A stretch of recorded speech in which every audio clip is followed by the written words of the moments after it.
అందరికీ నమస్కారం. 2 రాష్ట్రాల్లో ఉన్నటువంటి తెలుగు ప్రజలకు, భారతదేశంలోనూ, యావత్ ప్రపంచంలోనూ ఉన్నటువంటి తెలుగు, మిగతా భాషలలోని అభిమానులకు, నా శ్రేయోభిలాషులకు, ఆత్మీయులకు, ప్రజా ప్రతినిధులకు, 2 రాష్ట్రాల ముఖ్యమంత్రులకు, మీడియా ప్రతినిధులకు నా హృదయపూర్వక నమస్కారాలు. గత 4 రోజులుగా ఏవేమి జరుగుతున్నదని అందరికీ తెలుసు. ముఖ్యమంత్రులకు కూడా తెలిసుంటుంది. ఎందుకంటే వాళ్ళు ఎన్నో సమస్యలతో తలమునకలై ఉంటారు. కానీ ఎవరో ఆయన పర్సనల్ సెక్రటరీస్ చెప్పుండొచ్చు. నా హృదయంలో ఉండే ఆవేదన ఏమిటంటే కుటుంబ సమస్య. కుటుంబ సమస్యల్లో ఎవరైనా పర్మిషన్ లేకుండా ఇతరులు జోక్యం చేసుకోవచ్చా? మీరే ఆలోచించండి. 100కి 100% అనాల్సిన అవసరం లేదు. కనీసం 95, 98% కుటుంబ సమస్యలు ఉంటూ ఉంటాయి. అంటే మేమంతా నటులం కాబట్టి మా విషయాలు, పాపులర్‌గా ఉన్నటువంటి రాజకీయ నాయకుల విషయాలు, కొంతమంది ఉన్నవి లేనివి, లేనివి ఉన్నవి చెబుతూ ఉంటారు. చెప్పేవాడు కూడా ఆలోచించాలి వాళ్ళ మనసులు, వాళ్ళ కుటుంబ సమస్యలు అని. ఇదంతా ప్రజలకు తెలుసు. కానీ ఎందుకులే మన పనులు మనం చేసుకుందాం అని అందరూ సైలెంట్‌గా ఉన్నారు. ఇప్పుడు ప్రజలు కూడా, కొంతమంది రాజకీయ నాయకులు కూడా ఆలోచించుకోవాల్సిన విషయం. విజువల్స్ చూడండి. టీవీల్లో వస్తున్నాయి. సోషల్ మీడియాలో వస్తుంది. రాత్రి 8 గంటలకు గేటు తోసుకుని నా బిడ్డ మనోజ్ కుమార్ వచ్చాడు. అది రైటా రాంగా పర్సనల్ విషయం, తర్వాత మాడుకోవచ్చు. పత్రికాధిపతులు, అది పత్రికా సోదరులు 4 రోజుల నుంచి నా ఇంటి ముందు మనుషులను పెట్టుకొని, వ్యాన్లు పెట్టుకొని అలా ఉండడం ఎంతవరకు న్యాయం? నేను అప్పటికీ బయట పోతున్నప్పుడు చెప్పాను, అందరికీ నమస్కారం అయ్యా, మీకు కుటుంబ సభ్యులున్నారు, దయచేసి నా సమస్యను నేనే పరిష్కరించుకుంటాను నా బిడ్డలతో, దీన్ని చిలవలు పరవలు చేయొద్దండి, దయచేసి నన్ను గౌరవించండి, నేను ప్రజలకు ఏం చేస్తున్నాను ఒక విద్య ద్వారా అనేది మీకు తెలుసు. నటుడిగా మీ అందరికీ తెలుసు. ఒక రాజ్యసభ సభ్యుడిగా మీకు తెలుసు.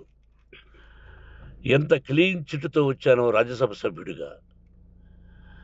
నా హృదయంలో ఉండే ఆవేదన చెప్పనలవే కాదు, మీకే చెప్పాలి. ఈ రోజున ఈ మీడియా సోదరులు ఎంత కల్పితాలు, ఎంత నెగటివిటీ నన్ను గురించి చెప్తున్నారో మీ అందరికీ తెలుసు. దానికి నేను బాధపడడం లేదు. మీరు ముఖ్యంగా తెలుసుకోవాల్సింది, రాత్రుల్లో గేటు తోసుకుని, గేటు పగలగొట్టి, పర్మిషన్ లేకుండా ఎవరైనా రావచ్చా? మీరే చెప్పండి.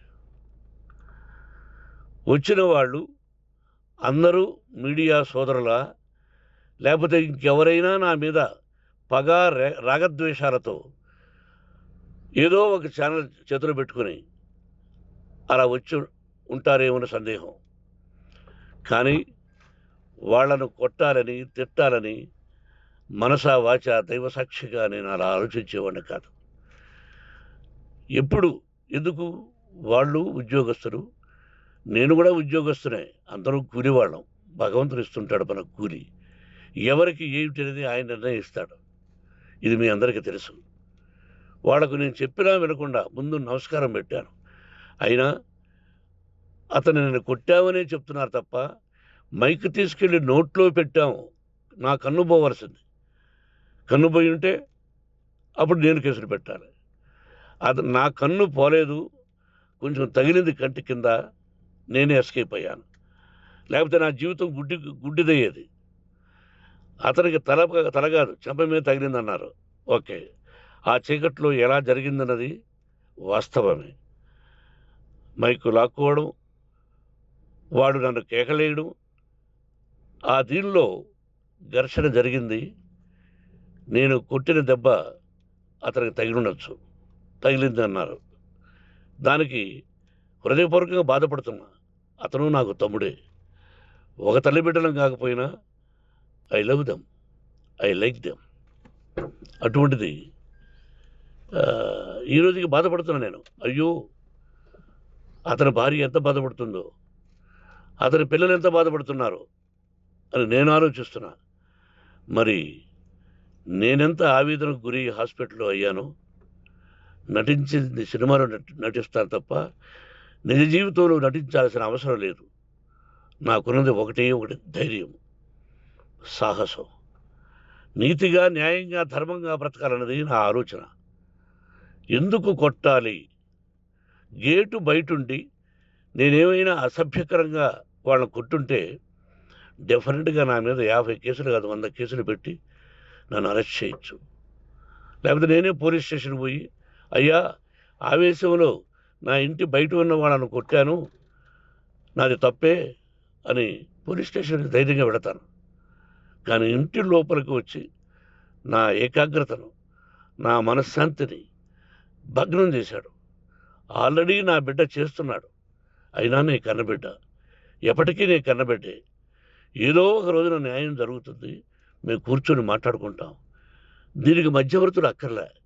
కుటుంబ సమస్యలకు బయట వాళ్ళని పిలిపించి ఇలా చేయండి, ఇలా చేయండి, మీరు ఇలా మాట్లాడండి అని చెప్పక్కర్లే. కట్టు బట్టలతో మద్రాసుకు వెళ్ళేవాడిని. ఆల్రెడీ మీకు చెప్పాను. పైసా లేకుండా కట్టుబట్టలతో చెప్పులు సగం కింద అరిగిపోయి అలా వెళ్ళినవాడిని. మా తల్లిదండ్రులు అద్భుతమైన జన్మను ప్రసాదించారు. ఒక్క పైసా ఇవ్వల. నా కష్టార్జితంతో నేను సంపాదించి ఈ రోజున నేను కులమతాలకు అతీతంగా 25% ఫ్రీ ఎడ్యుకేషన్ ఇస్తూ నా స్థాయిలో నాకు తగిన సహాయం చేసుకుంటూ వరద బాధలు వచ్చినా ఇంకోటి వచ్చినా అన్నయ్య ముఖ్యమంత్రిగా ఉన్నప్పుడు కూడా ఎన్నో చేశాను. బట్ అవి మర్చిపోయి ఈరోజు కొట్టింది మాట్లాడుతున్నారు. ప్రజాప్రతినిధులారా, నా అభిమానులారా, తెలుగు ప్రజలారా, తమిళ, మలయాళం, కన్నడ అభిమానులారా ఆలోచించండి. నేను చేసినది తప్పు, కొట్టినది తప్పు. ఏ సందర్భంలో కొట్టాల్సి వచ్చింది? మీ ఇంటికి దూరితే ఒప్పుకుంటారా? మీ ఏకాగ్రతను భగ్నం చేస్తే ఒప్పుకుంటారా? మీరే ఆలోచించండి. న్యాయాధిపతులు కానీ, ప్రజాప్రతినిధులు కానీ, అభిమానులు కానీ, వ్యాపారస్తులు కానీ, ఇదే మీడియా ప్రతినిధులు కూడా వాళ్ళ ఇళ్ళలోకి ఎవరైనా దూరి ఏయ్ మన గురించి ఇలా రాశావు అని ఆ ఇళ్ళల్లోకి ఒక 10 మంది వెళితే వాళ్ళు దండం పెట్టి పంపిస్తారా? ఏం చేస్తారు చెప్పండి? మీకు టీవీలు ఉన్నాయి, మాకు టీవీలు లేవు.